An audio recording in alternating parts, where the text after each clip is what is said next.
Tidmarsh Wildlife Sanctuary is home to a wide array of natural features, including cold water streams, ponds, forests, and woodlands.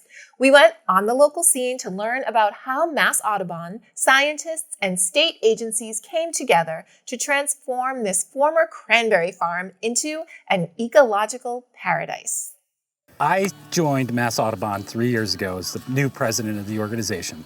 And one of the places everyone said I had to go to was Tidmarsh. This transformation was occurring on the land. And each and every year I've come down and visited the site and see it transform into what is now an ecological gem. I joined Mass Audubon as a sanctuary director of Tidmarsh, and my first couple of years here I was just in charge of taking care of this place and helping it to become the sanctuary it is today. Now I'm actually the regional director and I oversee 22 sanctuaries throughout southeastern Massachusetts and Plymouth and Bristol County. My direct involvement was 2010 to 2016 when it was built. So we basically had a 6-year adventure together through a land protection phase, through a ecological restoration phase with acres of wetlands and miles of stream, and then here we are today in the stewardship phase. An example of what people can do for nature when they come together to restore, protect, and steward the land. You cannot restore 400 acres of a cranberry bog without a whole community of people rallying around it. So we have federal agencies, state agencies, town agencies, you have local organizations, variety of conservation organizations all saying we want to be a part of this and we're going to work together to create something that's bigger than any one part of us. And I think you simply can't do this kind of complicated restoration work and protection work without a lot of people with a lot of different expertise to make it all come together. You have hydrologists, you have ecologists, you have land conservation specialists, you have a whole group of people who have different expertise coming together to make this a reality. And this was the largest ecological restoration project in Massachusetts to date. As a former commercial cranberry farm, it's just undergone this dramatic transformation.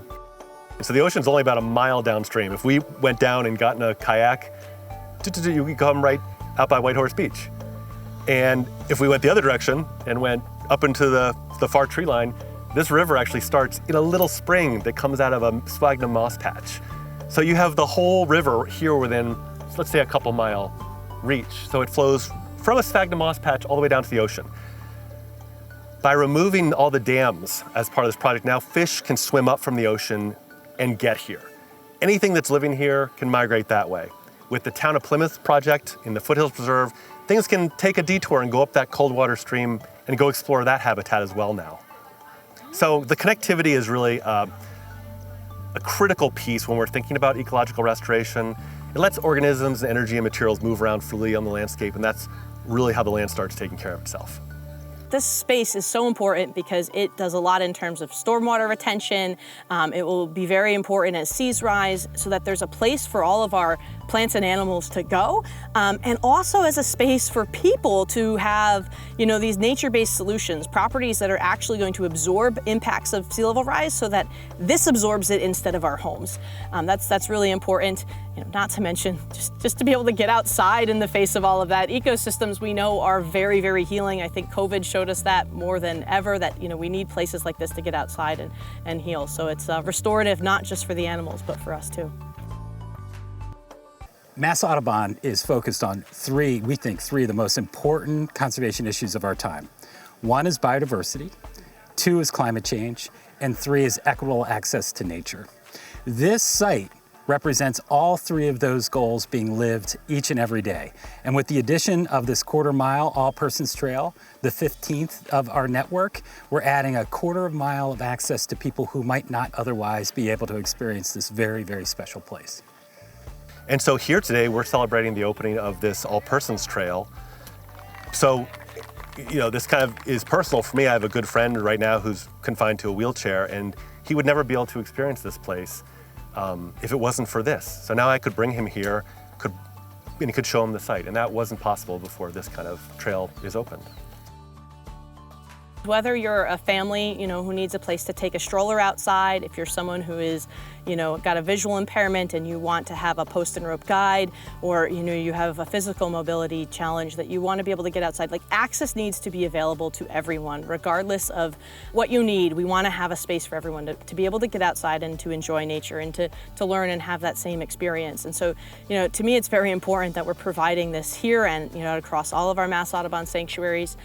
This restoration that really exhibits that with the right science, the right technology, when you get people to work together and partner on something, we can have a positive change. This place really tells that story. I see Tidmarsh, not only this place evolving into even a greater ecosystem, but it being modeled in place after place after place throughout the southeast of Massachusetts. It's an example of hope. We are so good as humans as impacting nature negatively.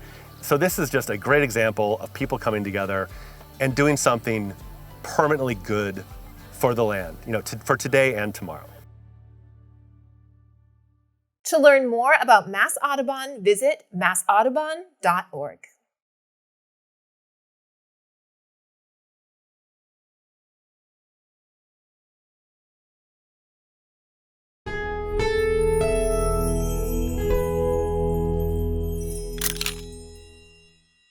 Thank you for watching. We are grateful for your attention. If you like what you saw, please like and subscribe to the local scene here and share everywhere. Thank you, friends.